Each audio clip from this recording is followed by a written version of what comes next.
My name is Emily Carson, 29 years old, and until recently, I was a successful software engineer with a bright future ahead of me. Then came the accident that left me unconscious in a hospital bed, fighting for my life. When the doctors called my parents, their response shattered whatever was left of my heart. "She's not our real daughter. We owe her nothing," they said before walking away, leaving me to die. A week later, they showed up with my sister, expecting to claim my inheritance, but my bed was empty. All they found was a letter, and the moment they read it, their faces went white. Before I dive into how I survived and what that letter contained, let me know where you're watching from, and tap subscribe to follow my journey to justice. Growing up in suburban Chicago with Gregory and Diana Carson, I believed I had a normal childhood. Our house on Maple Street was modest, but comfortable, with a backyard, where Dad built me a treehouse when I was 8. Mom would bake chocolate chip cookies every Sunday, and we'd play board games as a family on Friday nights. I was their only child then, and felt cherished, at least until I turned 12. That's when I started noticing little things that didn't quite add up. Unlike my friends' parents, mine never showed baby pictures of me before age 3. When classmates commented that I looked nothing like either of my parents, with my auburn hair and green eyes contrasting their blonde hair and blue eyes, Mom would quickly change the subject. At family gatherings, I caught whispers from relatives, strange comments that stopped when I walked into the room. The Carson charity case. I overheard my Aunt Barbara call me once at Thanksgiving when she thought I was outside. My cousin immediately shushed her, and they both gave me plastic smiles when I entered the kitchen. Everything changed the summer I turned 16. While searching for Christmas decorations in our attic, I found a metal lockbox behind some old suitcases. Curiosity got the better of me, and after some determined attempts with a hairpin I'd learned from a YouTube video, I managed to open it. Inside were my adoption papers. I sat there in the dusty attic for hours, reading through documents that explained I had been adopted at age 3 after my biological parents died in a house fire. There were newspaper clippings about the tragedy, a death certificate for Sarah and Michael Reynolds, and photos of a little girl I barely recognized as myself. When I confronted my parents at dinner that night, holding the papers with trembling hands, their reaction wasn't what I expected. There were no tearful explanations, no reassurances that I was still their daughter in every way that mattered. "You weren't supposed to find those," Dad said coldly, not meeting my eyes. "Were you ever going to tell me?" I asked, my voice breaking. Mom sighed, looking annoyed rather than sympathetic. "We took you in as a charity case, Emily. Your parents were friends of friends and nobody else would take you. We did our Christian duty." Their words cut through me like ice. Christian duty, charity case, not daughter, never daughter. 1 year later, when I was 17, Mom got pregnant. The change in their behavior was immediate and stark. Suddenly, the house was filled with baby pictures, sonogram images proudly displayed on the refrigerator. They converted my treehouse into a garden shed to make room for a proper nursery painted in delicate pastels. Dad took extra shifts at work to save for a college fund for my sister before she was even born. When Melanie arrived, she was treated like royalty from day one. The contrast in how they treated us was painful and obvious. While I had to work part-time jobs throughout high school to save for college, they started a dedicated account for Melanie's education. When I received acceptance letters from universities, there was no celebration, just a reminder that I would need scholarships, because they were investing in Melanie's future. I worked 3 jobs through college: barista mornings, library assistant afternoons, and weekend shifts at a call center. I slept 4 hours a night, lived on ramen noodles, and graduated with honors in computer science with student loans I would be paying off for decades. Not once did they attend any of my graduations or achievements. After graduation, I landed a job at a tech company in Seattle. The distance from Chicago was a relief. Our communication dwindled to obligatory Christmas cards and occasional terse phone calls. The last time I spoke to them was 7 years ago, when I called to tell them about my promotion to senior engineer. Dad answered, said, "That's nice. and handed the phone to Melanie, who was 12 by then, to tell me about her dance recital. I built a new life in Seattle. My apartment overlooking Puget Sound became my sanctuary. I made friends at work, joined a hiking group, volunteered at a local animal shelter. I dated occasionally, though I struggled to trust enough for a serious relationship. My therapist said this was understandable given my background. The hardest lesson I had to learn was that sometimes the family you're born into or adopted into isn't your real family. I was slowly creating my own chosen family of friends who actually cared about me. I was healing one day at a time, until the night of the accident that changed everything. It was a rainy Friday night in October. I was driving back from a tech conference in Portland, where I had presented our company's new encryption software to industry leaders. The presentation had gone well, and I was feeling accomplished as I navigated the winding mountain roads back to Seattle. My playlist of 80s power ballads kept me company, as windshield wipers fought against the increasing downpour. I remember checking my GPS and seeing I was about an hour from home. I remember adjusting my seatbelt. I remember the flash of headlights suddenly veering into my lane. What I learned later was that a drunk driver had crossed the center line. His blood alcohol level was 3 times the legal limit. He walked away with a broken arm. I wasn't so lucky. The impact was catastrophic. My car crumpled like an accordion, the airbag deployed, but couldn't fully protect me from the force of the collision. My chest slammed against the steering wheel, breaking 4 ribs. My head hit the side window, causing a traumatic brain injury. My left leg was crushed between twisted metal. Later, doctors would tell me I was technically dead for 2 minutes before paramedics revived me at the scene.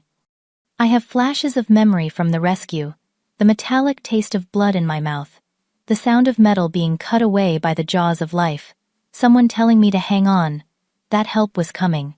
I remember the whir of helicopter blades as I was airlifted to Seattle Grace Hospital. Then nothing but darkness for days. I was in the ICU for a week, machines breathing for me, monitoring my heart rate, draining fluid from my brain to reduce swelling. My body was broken in 12 different places. The doctors weren't sure if I would survive, and if I did, whether I would have permanent brain damage. Hospital staff searched my phone for emergency contacts. I had listed my parents years ago and never changed it, a strange oversight for someone who had otherwise cut ties so completely. Nurse Rachel Johnson was the one who called them. She later told me every detail of that conversation. Mr. and Mrs. Carson, this is Rachel Johnson, calling from Seattle Grace Hospital. Your daughter Emily has been in a serious car accident. There was a pause. Then my father's voice, cold and distant. Emily isn't our daughter. Not really. Rachel was taken aback, but continued professionally. Sir, Emily has you listed as her emergency contact. She's in critical condition. We need family here to make medical decisions. She may not survive without specific procedures that require family consent. We adopted her as a child. It was a charity thing. We haven't spoken in years, my mother interjected. We have our own daughter to worry about. But legally you're still her parents, Rachel insisted. She needs someone to advocate for her right now. Look, we owe her nothing, my father said firmly. She's an adult. This isn't our problem. Don't call us again. They hung up, leaving Rachel stunned. In 20 years of nursing, she had never encountered parents refusing to help their child, adopted or not. The hospital ethics committee met to discuss my case. Without an advocate, certain procedures couldn't be approved. Rachel took it upon herself to stay with me after her shifts ended, talking to me, even though I was unconscious, holding my hand through the worst nights. She became my unofficial guardian, arguing with administrators to get me the care I needed. I drifted in and out of consciousness during this time. I caught fragments of conversations, doctors discussing my prognosis, nurses changing my bandages, Rachel reading me the news, even though she wasn't sure I could hear her. I couldn't respond, trapped in my broken body, but I was aware more than they realized. One conversation I remember clearly, a doctor telling Rachel, without approval for this surgery, Her chances drop below 30%. We need a family member, or power of attorney. Her family abandoned her, Rachel, replied her voice breaking. They literally said they owe her nothing, and left her to die. I remember thinking, even through the haze of pain and medication, that this confirmed what I had always suspected about my place in their lives. I was truly alone. My condition deteriorated. The brain swelling wasn't responding to medication. The infection in my leg was threatening to spread. Without approval for more aggressive treatments, the medical team was running out of options. Rachel fought for me fiercely, but hospital regulations were clear. They needed legal authority to proceed. It seemed that my parents would get their wish. I was dying alone except for the kindness of a nurse who refused to give up on a patient she had never even spoken to. But then, something unexpected happened, something that would change everything. On the 8th day after my accident, a new doctor entered my room. Through my hazy consciousness, I heard Rachel greeting him.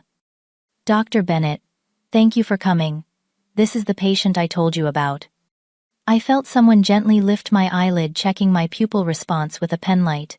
Then, a sharp intake of breath. "My God," the man said. "That's Emily Carson." "You know her?" Rachel sounded surprised. "We were in college together at MIT, same computer science program. I lost touch with her after graduation." His voice moved closer. Emily, it's Marcus Bennett. Can you hear me?" I couldn't respond, but somewhere in the fog of my mind the name registered. Marcus Bennett. We had studied together, pulled all-nighters before exams celebrated, when our team won the coding competition our junior year. He had asked me out once, but I was too focused on graduating early to date anyone. As I drifted back into unconsciousness, I heard Marcus asking Rachel about my condition, his voice growing increasingly alarmed as she explained the situation with my parents. "They refused to help. That's criminal negligence," he said angrily. "Who's making medical decisions for her?" "Nobody. That's the problem.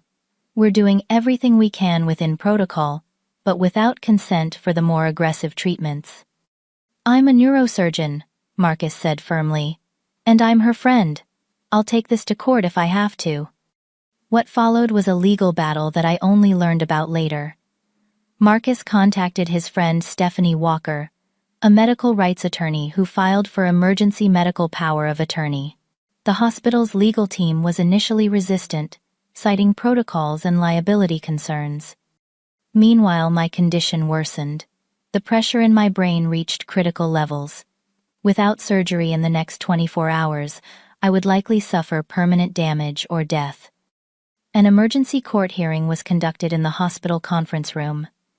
Judge Patricia Hamilton presided via video call, reviewing my medical records and the documentation of my parents' refusal to help. "In 30 years on the bench, I've never seen such a clear case of abandonment," she said. "I am granting temporary medical authority to Dr. Bennett effective immediately." Within an hour, I was in surgery. Marcus himself led the procedure to relieve the pressure on my brain, working alongside the hospital's top trauma surgeon to address my other injuries. The operation lasted 14 hours.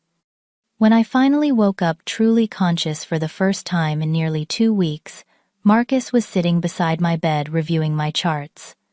I couldn't speak because of the intubation tube, but I managed to move my fingers slightly. He noticed immediately. "Emily, can you hear me? Squeeze my hand if you can understand me." I squeezed weakly. His smile was tired but genuine. "Welcome back. You've been through hell, but you're going to be okay." Over the next few days, as the tube was removed and I regained my ability to speak, Marcus and Rachel filled me in on everything that had happened. When they told me about my parents' response, I wasn't surprised, just numb. "There's something else you should know," Marcus said hesitantly on the 3rd day after I woke up. "While Stephanie was preparing the emergency power of attorney, she did some research into your finances and legal situation." He explained that I had accumulated significant assets, my Seattle apartment, worth $700,000 in the booming market, my investment portfolio, my savings, and a life insurance policy through my employer. All told, if I had died, my estate would have been worth nearly $2 million. Without a will, your next of kin would inherit everything, Stephanie explained when she visited later. Despite their estrangement legally, that would be your adoptive parents. The realization hit me like another car crash. My parents hadn't just abandoned me out of indifference or lack of love. They had made a calculated decision.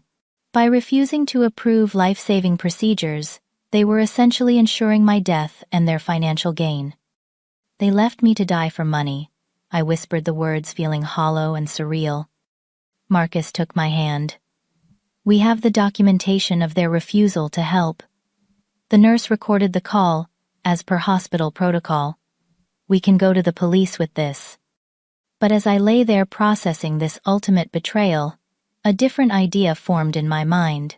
A way to confront them that would reveal their true nature not just to the law but to themselves. I have a better plan, I said, but I'll need your help. Recovery was excruciating. Each day brought new pain as my body slowly mended. Physical therapy sessions left me drenched in sweat and tears. Learning to walk again with my shattered leg was like being a toddler with none of the joy of discovery, only the frustration of a body that refused to cooperate. But the physical pain was nothing compared to the emotional wound of knowing my parents had left me to die for financial gain.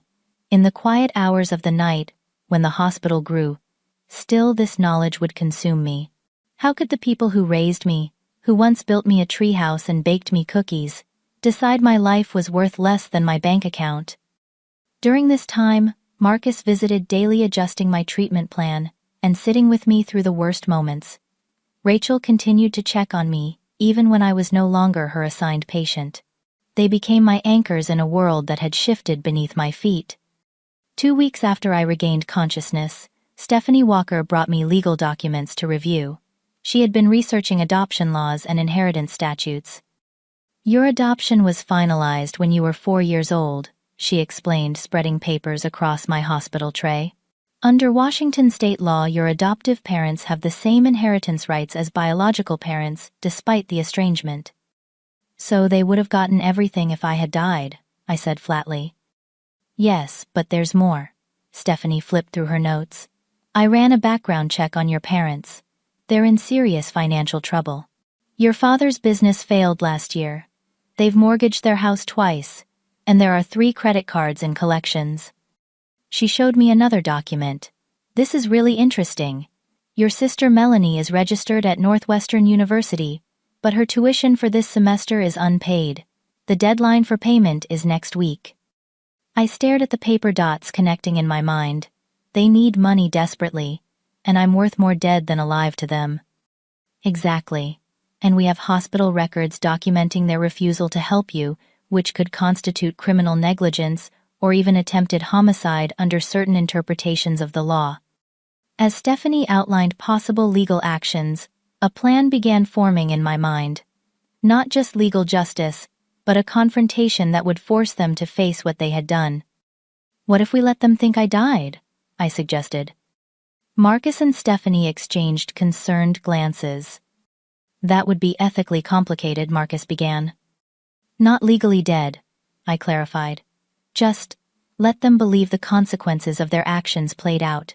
Let them come here, expecting to claim my estate only to discover the truth. Over the next few days, my plan took shape. Stephanie confirmed it wasn't illegal to let someone believe you had died without falsifying death certificates. The hospital administration was initially reluctant, but became supportive after reviewing the documented evidence of my parents' abandonment. I wrote a detailed letter pouring every emotion and fact into it. The letter outlined their actions, included transcripts of their phone conversation with Rachel, documented the emergency court hearing that saved my life, and revealed my knowledge of their financial motivations. We should document their reaction, Rachel suggested. For your protection, but also as evidence if they try to contest anything later. With the help of a hospital security technician, we set up a hidden camera system in my room.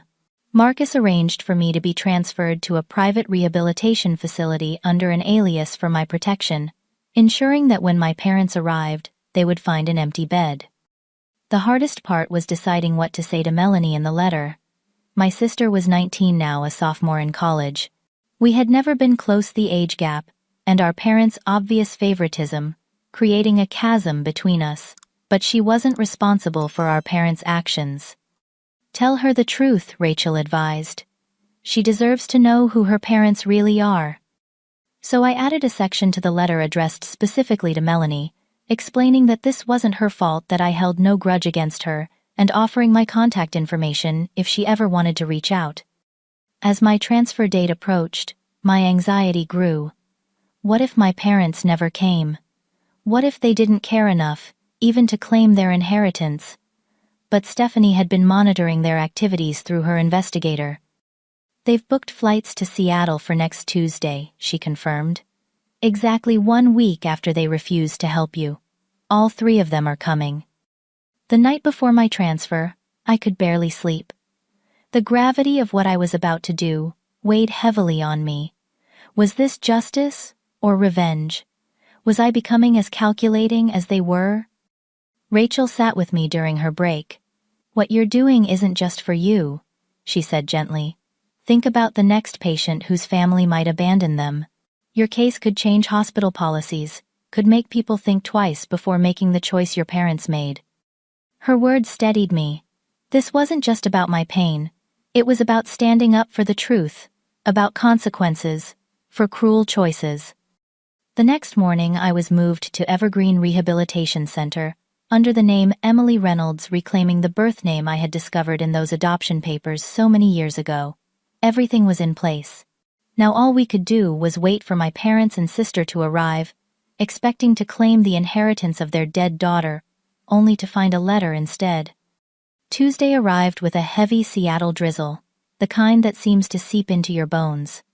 From my room at Evergreen Rehabilitation Center, I watched the raindrops trace patterns on the window, while Marcus set up his laptop. The security feed is live, he said, adjusting the screen so I could see. Hospital security confirmed your parents arrived 10 minutes ago. They're speaking with administration now. My heart hammered in my chest as I watched the black and white security footage. There they were after 7 years, Gregory and Diana Carson, looking older but immediately recognizable. My father's once blonde hair was now gray, and my mother's face had new lines, but her posture was still rigid, with the same self-righteousness I remembered. And there, standing slightly apart from them, was Melanie. No longer the child I remembered, but a young woman of 19, with our mother's blonde hair and blue eyes. She looked uncomfortable, arms crossed protectively over her chest, glancing around the hospital corridor with visible anxiety. They're putting on quite a show, Rachel commented, watching over my shoulder. Indeed, my mother was dabbing at dry eyes with a tissue, while my father spoke solemnly with the hospital administrator, his hand placed dramatically over his heart. We couldn't hear the conversation, but Stephanie, who was positioned in a waiting area nearby, texted updates to Marcus's phone. Your father is asking about your personal effects and whether there was a will, Marcus read.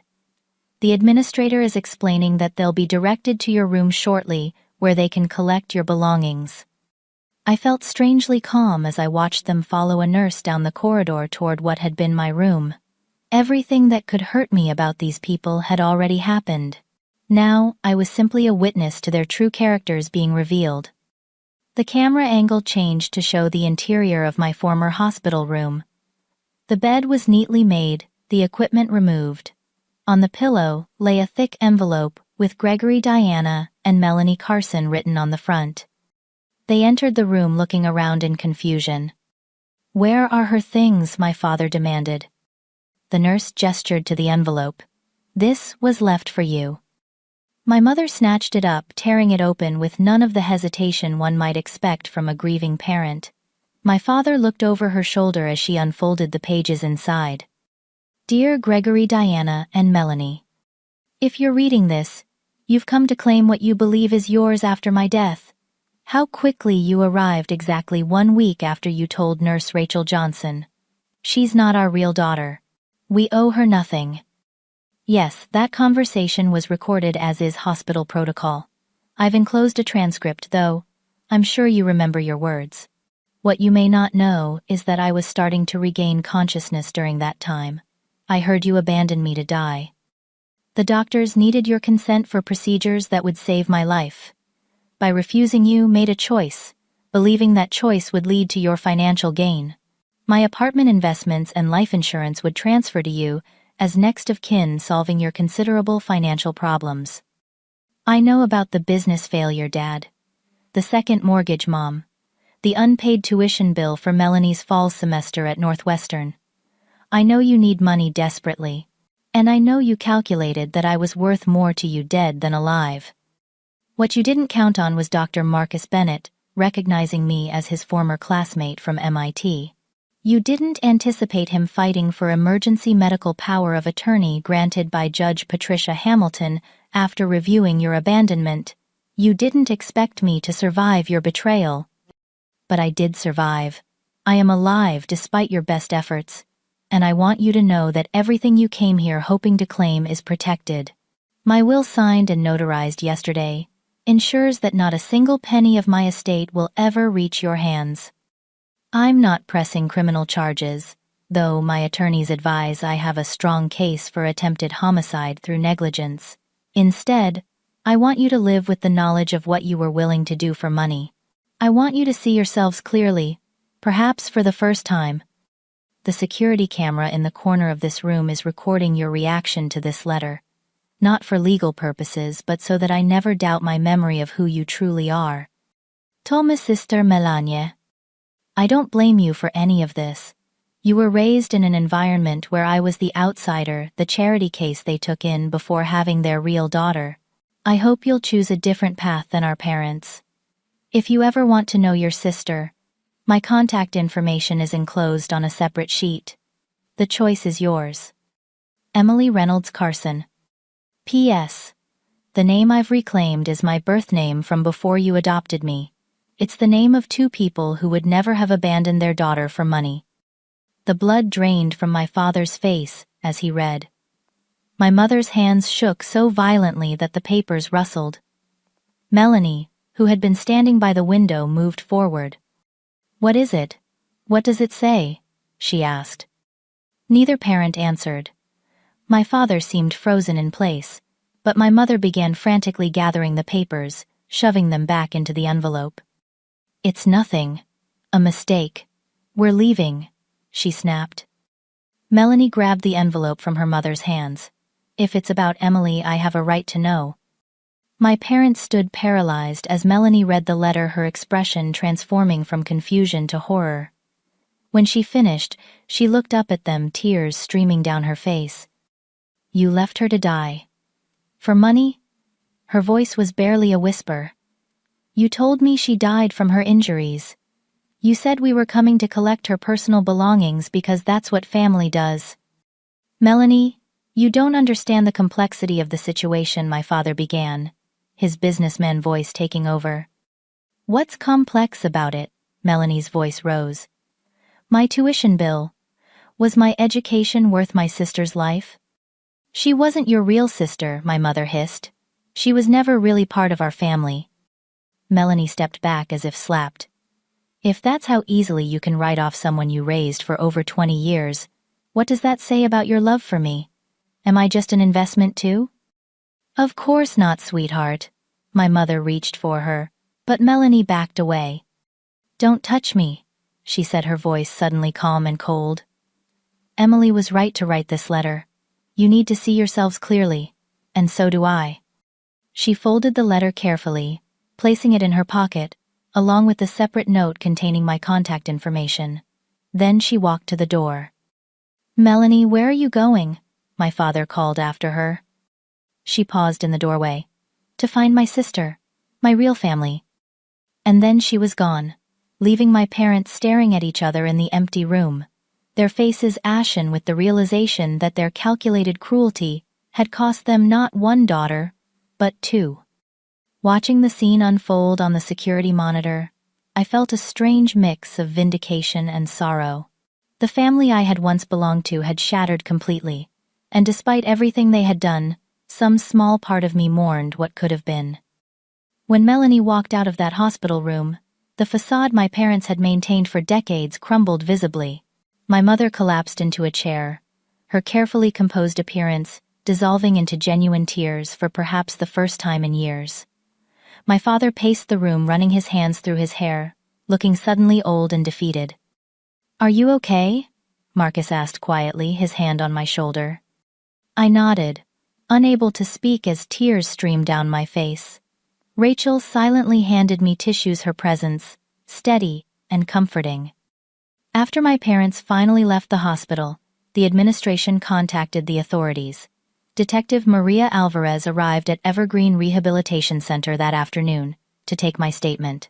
She reviewed the letter, the recorded phone call, and the security footage with professional detachment that occasionally gave way to barely concealed outrage. In 23 years on the force, I've seen some cold-hearted things, but parents abandoning their daughter for inheritance money. She shook her head. "Are you sure you don't want to press charges?" I hesitated. What exactly would they be charged with? Medical abandonment for starters. Attempted fraud. Possibly attempted homicide by negligence, though that would be harder to prove. But with the recorded phone call and their documented refusal to approve life-saving procedures, we have a solid case. I thought about it carefully. Let me sleep on it. This isn't a decision I want to make emotionally. As Detective Alvarez was leaving, the receptionist from the front desk appeared at my door. "There's a young woman here asking for Emily Reynolds. She says she's your sister." My heart jumped. "Send her in." Melanie entered cautiously, her eyes red from crying, clutching her purse like a shield. She looked so young, so vulnerable. "Emily," she said tentatively, as if unsure it was really me. "Hello, Melanie." She took a few steps closer, staring at my bandaged leg, the healing scars on my face. "They really did leave you to die?" "Yes," I said simply. Tears welled in her eyes again. "I had no idea. They told me you were already gone when they got the call, that we were coming to Seattle to collect your things because that's what family does." Her voice broke. "I believed them." "I know you did. This isn't your fault." "But it is," she burst out. "All these years I was the favorite, the real daughter. I knew how they treated you, and I never questioned it. I accepted all the advantages, the college fund, the support, while you worked 3 jobs. I was complicit." "You were a child, Melanie. Children trust their parents to define their reality." She moved closer, perching cautiously on the edge of my bed. "When I was 14, I found your old MIT sweatshirt in the basement. I asked Mom about it, and she said you had abandoned the family because you were selfish. I believed that too." We talked for hours. Really talked for the first time in our lives. She told me about her life at Northwestern, her struggles with anxiety that our parents dismissed as weakness, her growing doubts about their version of our family history. "I want to get to know my sister," she said finally, "if you'll let me." It was the beginning of a relationship I had never expected to have. Melanie returned to her dorm that night, but texted me the next morning, and every day after. Meanwhile, the legal consequences of my parents' actions began to unfold. The hospital filed a formal complaint, triggering an investigation. Local media caught wind of the story. "Parents abandon adopted daughter after accident return for inheritance." My parents' faces appeared on the evening news, their attempted deception exposed to their friends, neighbors, and business associates. 3 weeks after the confrontation, they were arrested and charged with medical abandonment and attempted fraud. They posted bail immediately, but couldn't escape the social consequences of their actions. My father's remaining business associates severed ties. Their church asked them to step down from leadership positions. Neighbors who had known me as a child crossed the street to avoid them. Through it all, my recovery continued. Physically, I was making remarkable progress. Marcus attributed it to my sheer stubbornness, but I knew it was also due to the incredible support system that had formed around me. His Marcus, with his medical expertise and unwavering encouragement, Rachel with her practical compassion, Stephanie with her fierce advocacy, and now Melanie bridging the gap between my past and future. 6 months after the accident, I attended my parents' plea hearing, sitting in the courtroom with Melanie beside me. They had agreed to plead guilty to reduced charges in exchange for probation and community service. Seeing them enter in subdued business attire, looking diminished and ashamed, I felt a complex mix of emotions. There was satisfaction in seeing justice served, but also a hollow sadness for what our family could have been.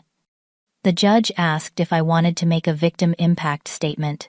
I had prepared one, worked on it for weeks with my therapist. But standing there, facing the people who had raised me and then left me to die, I set aside my prepared remarks. "I want to thank you," I said simply. My parents looked up in surprise. "Your abandonment led me to discover who my real family is. Not defined by blood or legal documents, but by who stands by you in your darkest moments. In leaving me to die, you gave me the chance to truly live. I hope someday you understand what you lost was worth far more than any inheritance." As I returned to my seat, Melanie squeezed my hand. Neither of us looked back when our parents were led away.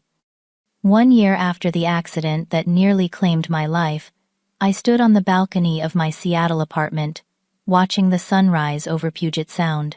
My legs still ached in cold weather, and the scars on my body told the story of how close I had come to death, but I was alive and whole, in ways that transcended physical healing. Physical therapy had been a long, grueling journey. Learning to walk again required more patience than I knew I possessed. There were days when the pain was so intense, I wondered if it was worth it, but Marcus would appear at my door on those days, somehow sensing when I needed encouragement most. "The brain and body can rebuild themselves in ways that seem miraculous," he would remind me. "But they need your determination to do it." So I pushed through the pain, celebrated small victories, and gradually reclaimed my physical independence. I returned to work part-time after 8 months, my colleagues welcoming me back with genuine warmth that still surprised me. The emotional healing was more complex. Working with Dr.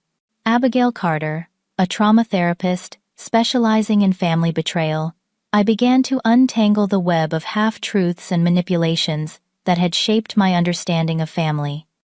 "You've experienced a primal wound," Dr. Carter explained during one session. "Being abandoned not once but twice, first by circumstance when your birth parents died, and then by choice when your adoptive parents left you to die. Your resilience is remarkable, but it's okay to grieve." And grieve. I did, not just for what happened after the accident, but for the childhood, where I was always slightly out of place.